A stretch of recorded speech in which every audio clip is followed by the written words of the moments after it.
ini parah sih, masa ada ibu-ibu yang jadiin anaknya sebagai jaminan hutang? Seperti dalam film yang satu ini, yang berjudul Panggil Aku Ayah. Sebelum nonton, jangan lupa like dan subscribe ya. Bu, Ibu. Film dimulai dengan memperlihatkan seorang mahasiswi kedokteran bernama Intan yang sedang membantu memberikan pelayanan kesehatan pada sebuah desa. Pak, mana Pak? Mau disuntik. Tak lama kemudian, tiba-tiba muncul seorang pria bernama Tatang yang berusaha menerobos masuk untuk menemui Intan. Mang Tatang, ngapain di sini? Hah? Ayah kamu udah ketemu. Setelah itu, Tatang membawa Intan ke rumah sakit terdekat, karena berdasarkan informasi dari pihak kepolisian, ayahnya Intan sudah meninggal.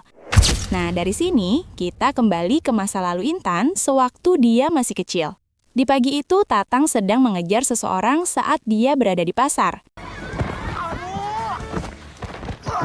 Dan tak lama, muncullah seorang pria yang bernama Dedi sambil mengancam seseorang itu. Cuman segini? Iya, Kang. Ayah. Diketahui Dedi dan Tatang merupakan saudara sepupu, dan mereka berdua bekerja sebagai penagih hutang di salah satu perusahaan jasa peminjaman uang. Dedi dikenal sangat galak ketika menagih hutang. Dia juga tidak akan segan mengancam nasabah yang bermasalah sampai mereka membayar hutangnya. Setelah menagih hutang dari pria itu, di kejauhan Dedi melihat seorang ibu-ibu yang membawa anak kecil. Dan dia yakin kalau ibu-ibu itu adalah istri dari nasabahnya yang hutangnya sedang bermasalah. Nah, sewaktu ibu-ibu itu selesai berbelanja, mereka langsung mendatanginya dan menagih hutang-hutang suaminya. Teh Rosa kumaha teh? Saya teh benar-benar nggak punya, Kang. Dan ibu ini bernama Rosa, dan anaknya yang bernama Intan. Di momen ini, Rosa menyampaikan kalau suaminya sudah lama pergi entah kemana dan dia tidak mempunyai uang untuk membayar hutang-hutang suaminya. Namun Rosa berjanji akan membayar hutang-hutang tersebut asalkan dia diberikan waktu untuk mencari uang. Karena saat ini, dia hanyalah seorang ibu rumah tangga yang tidak memiliki pekerjaan. Ditambah lagi, dia juga tidak memiliki barang berharga yang bisa dijadikan jaminan. Mendengar hal itu, Tatang berbisik memberikan saran ke Dedi agar mengambil anaknya untuk dijadikan jaminan hutangnya. Mendengar saran dari Tatang, Dedi lalu mengambil anaknya dan membawanya ke kantor.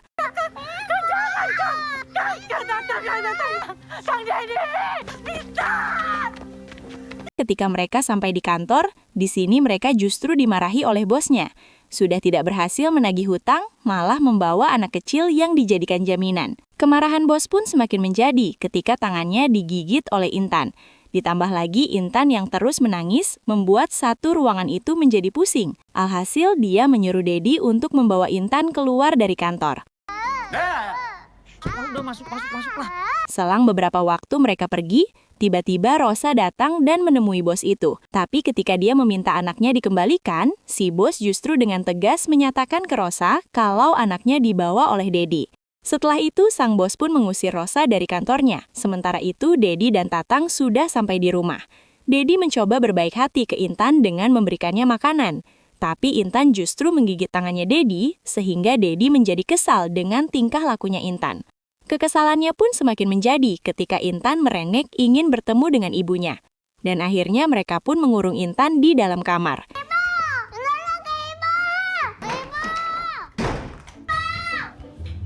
Dedi yang tak tahan dengan kebisingan tangisan Intan, kemudian menyuruh Tatang untuk mencari ibunya dan mengembalikannya.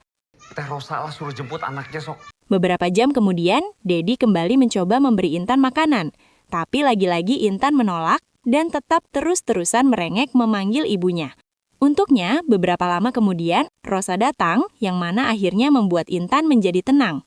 Nah, di momen ini, Dedi memberikan keringanan dengan mengatakan kalau Rosa boleh membawa anaknya pulang. Namun dia tetap harus membayar hutang-hutang suaminya. Karena jika hutang itu tidak segera dibayar, maka dia bisa dipecat dari pekerjaannya. Mendengar hal itu, Rosa pun mengucapkan terima kasih atas kebaikan Dedi. Dia pun berjanji akan segera melunasi hutang-hutang suaminya. Setelah selesai membahas permasalahan hutang, Dedi pun mengizinkan Rosa membawa anaknya pulang. Namun sebelum itu, Dedi meminta Rosa untuk menunggu, karena dia ingin membeli obat sakit kepala di warung. Di kesempatan ini, Rosa sebisa mungkin membuat anaknya bahagia. Lalu dia memeluk Intan sambil menahan tangisannya. Karena sebenarnya dia akan pergi mencari pekerjaan ke Jakarta agar bisa membayar hutang-hutang suaminya. Dan dia berniat untuk menitipkan Intan ke Dedi. Ketika Dedi kembali, dia menemukan surat dari Rosa yang bertuliskan untuk menitipkan anaknya karena dia harus pergi ke Jakarta mencari pekerjaan untuk bisa melunasi hutang-hutang suaminya. Di surat itu Rosa juga memberitahu kalau nanti ada saudaranya yang bernama Kang Yana yang akan menjemput Intan. Si Teh Rosa keluar sendirian gak bawa anaknya. Itu si Basil. Teh Rosa.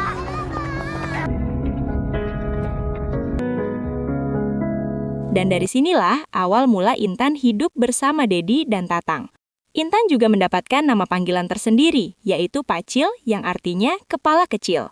Keesokan harinya, mereka terpaksa membawa Intan sewaktu mereka bekerja menagih hutang ke nasabah-nasabah yang bermasalah. Makan dulu. Kamu pikir saya nggak pusing gitu? Ya, walaupun Dedi kesal karena Intan terus merengek minta diantarkan ke ibunya, tapi dia mencoba bersabar menghadapi Intan karena tidak mungkin dia meninggalkan Intan sendirian di rumah. Anehnya, dengan membawa Intan bekerja, justru pekerjaan mereka menjadi lebih mudah. Karena ketika mereka menagih hutang, Dedi memanfaatkan Intan sebagai contoh, di mana jika mereka tidak membayar hutang-hutangnya, maka anaknya akan diambil untuk dijadikan jaminan. Kamu anak saya bukan? Udah. Nah, hal ini tentu saja membuat nasabah tersebut menjadi takut hingga akhirnya mereka membayar hutangnya. Setelah itu, mereka kembali ke kantor untuk menyerahkan uang tagihan kepada bosnya. Tapi tanpa mereka sadari, Intan secara diam-diam kabur dari sana. Kemana ya budak? Bos mah. Cek. Harus kerja. Nggak ada, Tatang. Ternyata ia pulang ke rumahnya dan bersembunyi di sana. Ibu.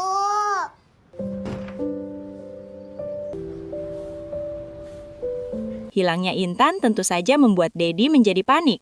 Seharian Dedi dan Tatang mencari Intan kemana-mana sampai ke rumah Intan. Kata Tatang juga apa? Moal kieu. Namun sayangnya, di saat itu Intan justru sudah keluar dari rumah berniat mencari ibunya sendirian. Akan tetapi ketika di perjalanan, Intan bertemu dengan pria yang mengaku sebagai warga sekitar. Lagi apa cenah sendirian? Oh, lagi nyari ibu. Kata ibu kita nggak boleh ikut sama orang asing. Awalnya sih kelihatan baik, tapi lama-lama ia memaksa Intan untuk ikut bersamanya sambil masang wajah mupeng. Tak disangka teriakannya itu didengar oleh Dedi, dan Dedi pun langsung menghajar orang tersebut. Mana kamu udah keletik, mana? Goblok. Apa tuh kabur-kaburan teh kenapa? Setelah berhasil menyelamatkan Intan, Dedi lalu mengajaknya pulang ke rumah. Dari kejadian ini terjadilah ikatan emosional di antara mereka, yang dimana sebelumnya Intan takut dan selalu membantah Dedi, akhirnya ia merasa lebih tenang, nyaman, dan nurut dengan Dedi. Begitupun sebaliknya, secara perlahan Dedi mulai menganggap Intan seperti anaknya sendiri dan dia memperlakukan Intan dengan sangat baik. Nah, ketika mereka sedang makan malam bersama, tiba-tiba Kang Yana menelpon Dedi. Di sini dia menyampaikan kalau hutang-hutangnya Rosa sudah ditransfer dan besok dia akan menjemput Intan. Kemudian Kang Yana meminta tolong ke Dedi untuk mengajak Intan jalan-jalan dan membelikan pakaian baru karena dia sudah memberikan uang lebih untuk digunakan membeli kebutuhannya Intan. Setelah selesai menelpon, Dedi dan Tatang mengajak Intan jalan-jalan sekaligus membelikannya pakaian yang baru. Nah, dalam momen ini, Dedi memberitahu ke Intan kalau besok dia akan dijemput oleh mamangnya dan nantinya dia bisa bertemu kembali dengan ibunya. Mendengar hal itu, Intan pun seketika menjadi ceria. Dalam pertemuan terakhir ini, Dedi ingin memberikan hadiah kepada Intan dengan berkata bahwa Intan bebas untuk meminta apapun kepadanya malam ini. Sambil menunjuk poster yang ada di dinding, Intan meminta ke Dedi untuk menonton konser penyanyi favoritnya. Permintaan itu pun dituruti oleh Dedi. Ya, walaupun mereka masuk melalui pintu belakang, tapi Intan akhirnya bisa menonton konser tersebut hingga selesai.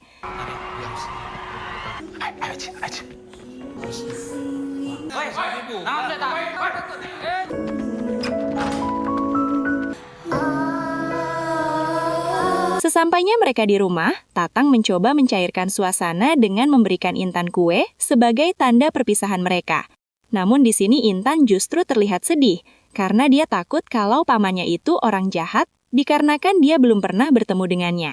Mendengar hal itu, tentu saja membuat Dedi menjadi kaget dan khawatir. Namun untuk berjaga-jaga, Dedi memberikan nomor teleponnya agar kalau terjadi sesuatu, Intan bisa langsung menghubunginya. Setelah mendengar penjelasan dari Dedi, Intan lalu masuk ke kamarnya. Esok harinya, dia menyerahkan Intan ke Kang Yana. Walaupun Dedi berat melepaskan Intan, namun mau tak mau, dia harus melakukannya. Hati-hati, Cil ya. Yuk, jangan Dedi ya. Ya. Yuk. Aduh, tunggu.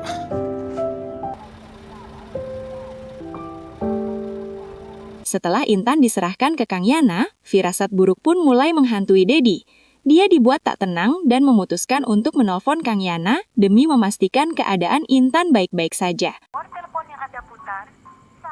Ternyata Kang Yana memberikan nomor dan alamat palsu. Melalui buku telepon, dia terus-terusan mencari nomor telepon Kang Yana.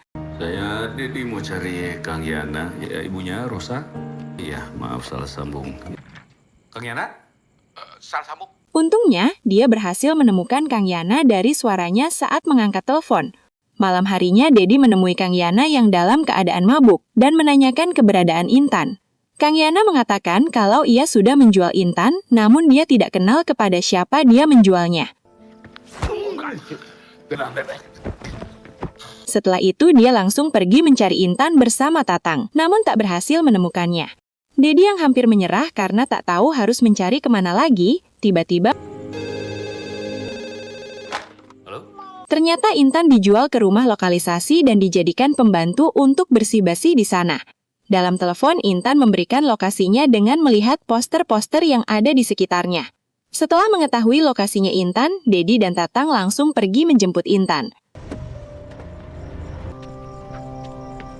Sesampainya di sana, Dedi menemukan Intan dikurung di salah satu ruangan. Cil! Ya ini buka. Dengan marah, dia mendobrak pintunya untuk mengeluarkan Intan dari sana. Maaf ya, Mang Dedi janji gak akan ninggalin Pacil lagi. Namun suara dobrakan pintu itu membuat yang punya rumah keluar dan protes ke Dedi karena dia sudah membeli anak itu. Dengan gagahnya sambil menyerahkan uang, Dedi mengancam wanita itu agar dia tidak mencari Intan lagi.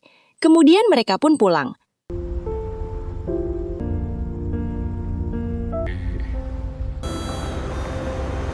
Singkat cerita, kedekatan mereka pun sudah seperti ayah dan anak. Ditambah lagi, kehadiran Intan ternyata berdampak ke hal yang positif, yang dimana sekarang Dedi menjadi lebih sabar, serta lebih menjaga ucapannya ketika di depan Intan. Bahkan yang lebih mengejutkan, Dedi sekarang sudah mulai beribadah lagi. Perubahan yang terjadi di kehidupan Dedi tak hanya sampai di situ saja. Sekarang dia benar-benar peduli dengan Intan dan sangat menyayanginya. Dia sampai rela menjual mobil kesayangannya hanya untuk menyekolahkan Intan. Dedi juga mengajak Tatang untuk berhenti bekerja sebagai penagih hutang dan memulai kehidupan baru dengan membuka usaha jasa perbaikan barang-barang elektronik. Ketulusan Dedi menyayangi Intan selayak anaknya sendiri terlihat ketika dia mendaftarkan Intan di salah satu sekolah. Di saat itu, dia sempat mendapatkan kesulitan ketika pihak sekolah memiliki persyaratan untuk memberikan akta kelahiran Intan serta kartu keluarga. Namun, Dedi bisa menyelesaikannya dengan membuat akta kelahiran dan kartu keluarga palsu. Dan di kartu keluarga tersebut, Dedi tercatat sebagai ayah kandung Intan. Setelah semua berkas terpenuhi, Intan akhirnya diterima di sekolah tersebut. Saat ini, walaupun mereka bertiga hidup dalam kesederhanaan, tetapi keceriaan selalu terpancar di raut wajah mereka. Setiap harinya, Dedi selalu mengantar dan menjemput Intan di sekolah. Hingga tanpa terasa, waktu terus berjalan. Dan kini, Intan sudah tumbuh menjadi gadis remaja. Dalam momen kelulusan sekolah Intan, Dedi memberikannya hadiah handphone untuk Intan. Pacil, selamat. Udah, jangan. Enggak. Udah nggak usah ikut Mang Tatang. Setelah lulus SMA, Intan melanjutkan pendidikannya di salah satu universitas dengan jurusan ilmu kedokteran. Nah, ketika Intan pulang kuliah, ia diantar oleh teman prianya. Hal itu membuat Dedi dan Tatang langsung menunjukkan sisi kebapakannya dengan menginterogasi teman prianya Intan. Namun, semua ini menunjukkan kalau mereka berdua benar-benar menjaga Intan agar tidak disakiti oleh siapapun. Di suatu waktu, Dedi mendapatkan surat dari temannya Rosa yang bernama Tanti.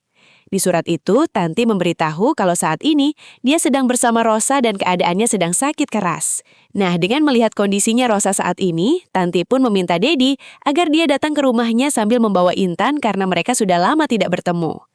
Hal inilah sebenarnya yang membuat Dedi ketakutan selama ini kalau suatu saat nanti Intan akan diambil oleh orang tuanya. Tapi dia tidak bisa melarang Rosa menemui Intan karena Rosa adalah ibu kandungnya. Oleh karena itulah, akhirnya Dedi memutuskan untuk mempertemukan Intan dengan ibunya. Sesampainya di sana, Dedi langsung menemui Rosa dan memberikan barang-barang Intan serta nilai-nilai Intan di sekolah. Nah, di pertemuan ini, Rosa mengucapkan banyak terima kasih ke Dedi karena sudah membantu serta mengasuh Intan hingga Intan mendapatkan pendidikan. Dia juga meminta maaf karena pergi begitu saja dan selama 15 tahun tidak memberi kabar. Intan pun tak tahan menahan rasa kesedihannya. Kemudian ia akhirnya dipertemukan dengan ibunya. Intan meminta maaf karena tidak mengetahui kondisi ibunya selama ini. Namun di sini Rosa yang justru meminta maaf karena sudah meninggalkannya dan menitipkannya ke orang lain. Selain itu, Rosa menyampaikan kalau dia bangga dengan Intan yang sudah tumbuh menjadi gadis cantik dan pintar yang sebentar lagi menjadi seorang dokter. Kemudian sambil memeluk ibunya, Intan pun berjanji kalau dia akan menjaga dan merawatnya, serta akan membahagiakannya. Tapi sayangnya, pertemuan itu merupakan pertemuan terakhirnya. Dan Rosa meninggal dalam pelukan Intan. Bu, Ibu. Beberapa saat setelah Rosa dimakamkan, Dedi mencoba menenangkan Intan. Kemudian dia mengajaknya pulang ke rumah. Keesokan harinya, Dedi menghubungi seseorang. Diketahui seseorang itu adalah ayah kandung Intan. Dia melakukan hal ini dikarenakan Rosa minta tolong ke dirinya agar menghubungi ayahnya Intan dan mempertemukan Intan dengan ayah kandungnya. Pergi makan sama Mang Dedi yuk di luar. Sok siap-siap dulu. Sebentar ya, Mang. Iya. Dedi pun mengajak Intan ke sebuah restoran. Tapi ketika mereka sampai di restoran, Intan sempat menolak menemui ayahnya karena dia merasa tak mengenal ayahnya. Namun dengan tenang, Dedi membujuk Intan sambil menjelaskan kalau pertemuan ini merupakan amanah dari ibunya. Setelah mendengar penjelasan dari Dedi, akhirnya Intan bersedia bertemu dengan ayah kandungnya. Mang Dedi cuma ngejalanin amanah dari ibu kamu. Dan pulang aja. Cil. Tuh Cil, jadi anak baik ya. Sok. Dengan sedih, Dedi langsung pulang ke rumah dan meninggalkan Intan ke ayahnya. Sesampainya di rumah, terjadilah keributan di antara Dedi dengan Tatang, yang dimana Tatang tidak terima dengan keputusan Dedi yang menyerahkan Intan ke ayah kandungnya. Karena baginya, Dedi lah yang bersusah payah membesarkan Intan selama ini. Tatang yang tidak terima dengan keputusan itu, dia lalu memilih untuk pulang kampung dan meninggalkan Dedi sendirian. Akang teh bukan bapaknya. Mana kamu? Pulang kampung, mending Mau pergi? Pergilah sok. Nah, ketika Dedi sendirian, kesedihan yang mendalam pun mulai dia rasakan. Ketakutan dan kekhawatirannya selama ini akhirnya benar-benar terjadi.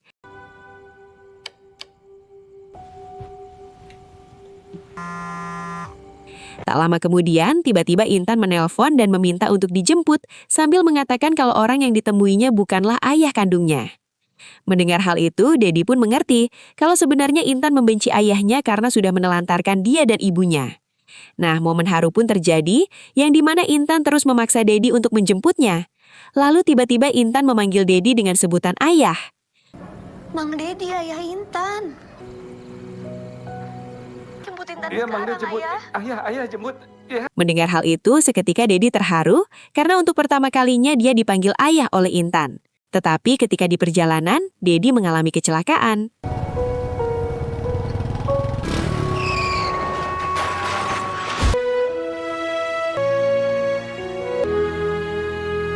Suatu hari mereka mendapatkan kabar dari pihak kepolisian untuk memastikan apakah jenazah tersebut adalah Dedi. Akan tetapi ketika Intan melihat jenazah tersebut, ternyata dia bukanlah Dedi. Setelah itu, Tatang dan Intan kembali mencari keberadaan Dedi. Beberapa hari kemudian, ada seseorang yang menghubungi mereka. Di sini mereka memberitahu kalau ada seseorang yang mirip dengan ciri-ciri orang yang mereka cari. Intan dan Tatang pun pergi untuk menemuinya. Sesampainya di sana, mereka bertemu dengan salah satu warga yang bernama Dadat. Kemudian dia menjelaskan kalau beberapa waktu yang lalu, dia menyelamatkan seseorang yang sedang terluka parah di jalanan. Tapi sayangnya dari awal dia menemukan orang tersebut, hingga sekarang dia tidak bisa diajak berkomunikasi. Dia lalu membawa mereka menemui orang tersebut. Dan benar saja, ternyata orang yang dimaksud itu adalah Dedi. Kang Dit ingat Tatang, Kang Dit? Berkali-kali Tatang mencoba menyadarkan Dedi. Tapi sayangnya Dedi hanya terdiam dan tidak merespon. Namun ketika Intan yang mencoba menyadarkan Dedi, secara perlahan Dedi mulai merespon. Ayah ingat Pancil, Ayah. Ingat kan, Ayah? Ayah. Ayah ingat kan? Ayah ingat kan? Dan setelah itu mereka membawa Dedi pulang ke rumah dengan keadaan kondisi Dedi yang seperti itu. Singkat cerita, kehidupan mereka pun berlanjut sampai Intan menikah dengan teman prianya yang waktu itu pernah diinterogasi Dedi dan Tatang. Dan film pun... Memang sih, kadang keluarga itu bukan berasal dari darah yang sama, namun dari kebiasaan bersama dan selalu ada di saat susah maupun senang. Well, makasih buat yang sudah nonton. Jangan lupa like, komen, dan subscribe ya.